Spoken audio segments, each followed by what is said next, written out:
Hi, I'm Mark with the Gamesight support team, and in this video we will be going over the different reporting methods available to you as a Gamesight customer. So Gamesight offers three different reporting methods that you can take advantage of.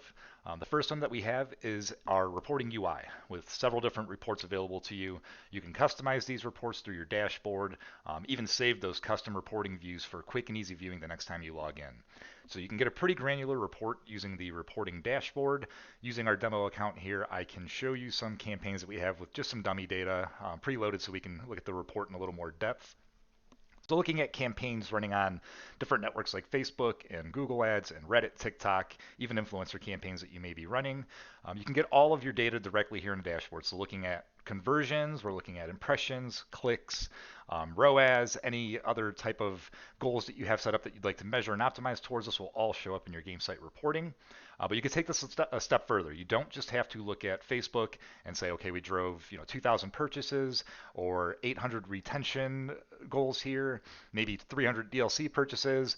But we can look at which campaigns those are actually attributed to.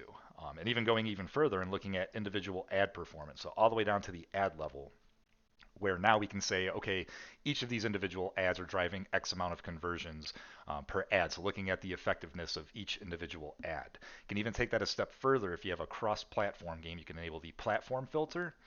And now we'll be looking at a platform breakdown to the ad level, so getting even more granular now, looking at the platform performance. So how many Switch players or Xbox players or PlayStation players were attributed to a specific ad on a specific network. There are a lot of different display tab options here, so you can think of these as different rows or columns of data that you can add into your report, looking at things like the country of these players, maybe keywords or the actual placement, even the touch point type, so looking at whether it was a click or a view on networks that allow for view-through attribution. And you can actually save these reporting views, which is what we recommend. There's a lot of different options that you can enable in these reports. So saving a view, once you have a view that you like and that you know you will be coming back to, build a similar report in the future, we can come up here, we can save this view, we can give it a name, save the description, and then you can even choose a default time range so that as soon as you populate this report, the next time you come into the dashboard, you'll be looking at the exact time range that you want to see. So whether that's the last 7 days, 30 days, maybe the month or the month previous to that. But we can go ahead and save that.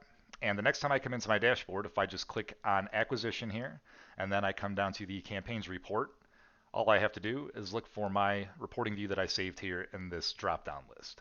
So that's going to allow you to save multiple views that you can share across the team. So all of your teammates, colleagues will have the same views that you have, and you can all share these quickly and easily so that you're both on the same page and looking at the same exact report with the same options enabled. With that report saved, another thing you can do is you can either download it and export it as a CSV so you can share it internally. You can also copy the API request to generate this report programmatically if you wanted to use our reporting API. So we covered the first reporting option, which is the UI that is available to all Gamesight customers right here in the dashboard. The second is our reporting API that I just mentioned. So that's where you can programmatically pull your reports similar to what you see in our UI, and then you can use the reporting API to ingest that data directly into your own data warehouse in order to combine it with your own existing BI systems. So the API enables you to pull everything from high-level campaign metrics, impressions, clicks, stuff like that, all the way down to user-specific attribution data, so conversions and getting even deeper than that. So the third option available would be the raw S3 data exports that we have available. S3 data is going to give you row level data or user level data, and that's going to be helpful for data teams who are looking to build out their own funnel visualizations internally.